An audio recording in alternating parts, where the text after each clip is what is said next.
HY ಮೇಟಿಯವರು ಅವರು ಮಾಜಿ ಸಚಿವರು ಆಗಿದ್ದಂಥವ್ರು.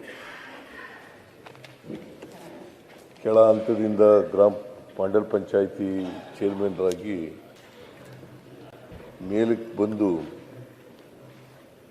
ಈ ಮನೆಯ ಸದಸ್ಯರು ಅಷ್ಟೇ ಅಲ್ಲ, ಪಾರ್ಲಿಮೆಂಟ್ ಸದಸ್ಯರು ಕೂಡ ಆಗಿದ್ದರು.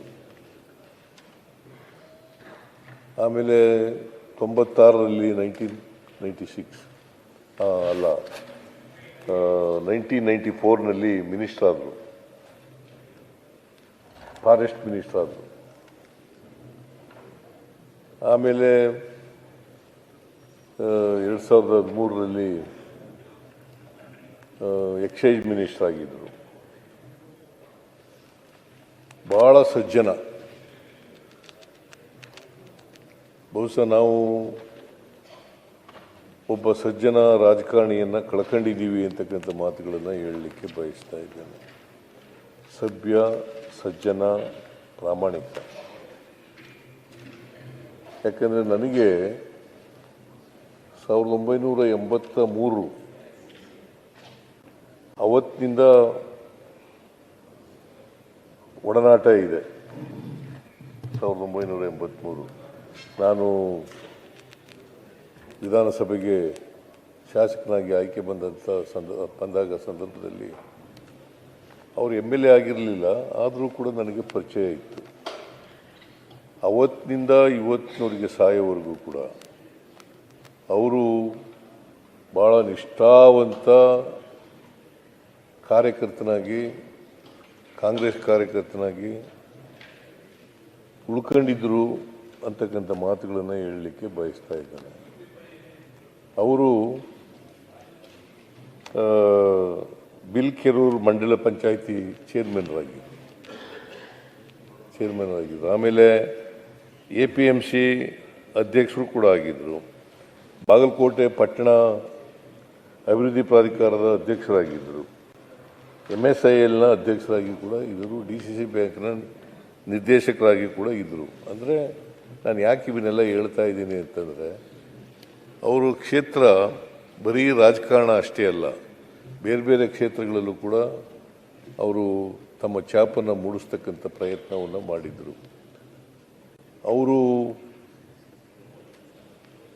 ನಿಜ ಹೇಳಬೇಕು ಅಂತಂದರೆ ನನ್ನ ಅನುಯಾಯಿ ಅಂತಲೇ ಹೇಳಬೇಕು. ಅವ್ರಿಗೆ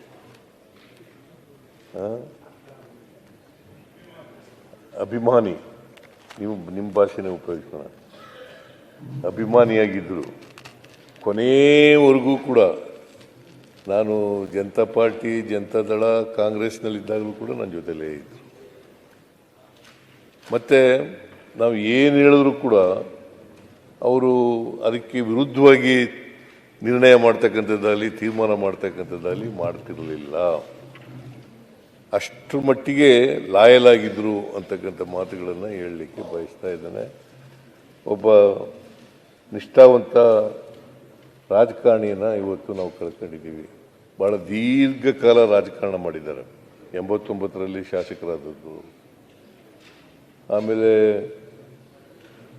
94ರಲ್ಲಿ ಮಿನಿಸ್ಟರ್ ಆದರು, 96ರಲ್ಲಿ ಲೋಕಸಭಾ ಸದಸ್ಯರಾದರು. ಬಾಗಲಕೋಟೆ ಅಂತ ಕ್ಷೇತ್ರದಲ್ಲಿ ಮೇಟಿ ಅಂತೆಯವರು ಗೆಲ್ಲೋದಿದೆಯಲ್ಲ, ಸುಲಭದ ಕೆಲಸ. ನಾನು ಯಾಕೆ ಈ ಮಾತನ್ನ ಹೇಳ್ತಾ ಇದ್ದೀನಿ ಅಂತಂದರೆ, ಅಷ್ಟರ ಮಟ್ಟಿಗೆ ಎಲ್ಲ ಜನರ ಜೊತೆಲೂ ಕೂಡ ಭಾಳ ಜಾತ್ಯತೀತ ವ್ಯಕ್ತಿ ಮೇಟಿಯವರು. ಹಾಗಾಗಿ ಬರೀ ಕುರುಬ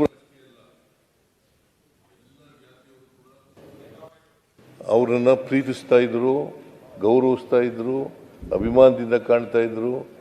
ಹಾಗಾಗಿ ಅವರು ಒಬ್ಬ ಜಾತ್ಯತೀತ ರಾಜಕಾರಣಿ ಅಂತಕ್ಕಂಥ ಮಾತುಗಳನ್ನು ಹೇಳಲಿಕ್ಕೆ ಬಯಸ್ತಾ ಇದ್ದೇನೆ.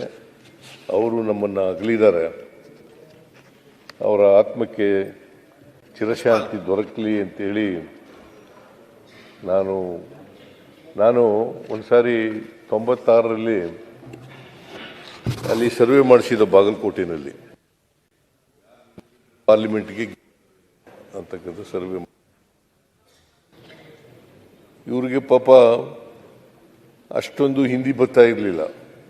ನಾನು ನಿಂತ್ಕೊಳ್ಳಿ ಭೇಟಿಯವರೇ, ನೀವು ನಿಂತ್ಕೊಳ್ಳಿ, ನೀವೇ ಗೆಲ್ಲೋದು ಅಂತ ಸರ್ವೆನಲ್ಲಿದೆ, ನಿಂತ್ಕೊಳ್ಳಿ ಅಂತ ಹೇಳಿದ ತಕ್ಷಣವೇ 96ರಲ್ಲಿ ಮರು ಮಾತಾಡದೇನೆ ಪಾರ್ಲಿಮೆಂಟ್ ಚುನಾವಣೆಗೆ ನಿಂತು.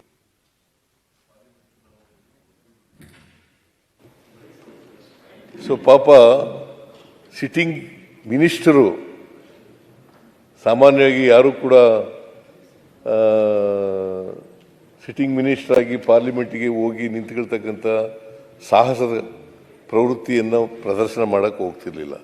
ಆದರೆ ಇವರು ನನ್ನ ಮಾತುಗೂ ಪಾರ್ಲಿಮೆಂಟಿಗೆ ನಿಂತ್ಕೊಂಡು ಮಂತ್ರಿನೂ ಹೋಯಿತು, ಅಫ್ಕೋರ್ಸ್ ಪಾರ್ಲಿಮೆಂಟ್ ಮೆಂಬರ್ ಆದರು, ಮಂತ್ರಿ ಸ್ಥಾನ ಕಳ್ಕೊಂಡ್ರು. ಸೊ ಅವರು 5 ವರ್ಷ ಮಂತ್ರಿ ಆಗಿರ್ತಿದ್ರು. ಸರಿ, ಕೇಳಿಸ್ತಾ ಇಲ್ವೇನೆಯ? ಕೇಳಿಸ್ತಾ ಇಲ್ವಾ ನಿನಗೆ ಅಥವಾ ಅವ್ರಿಗ?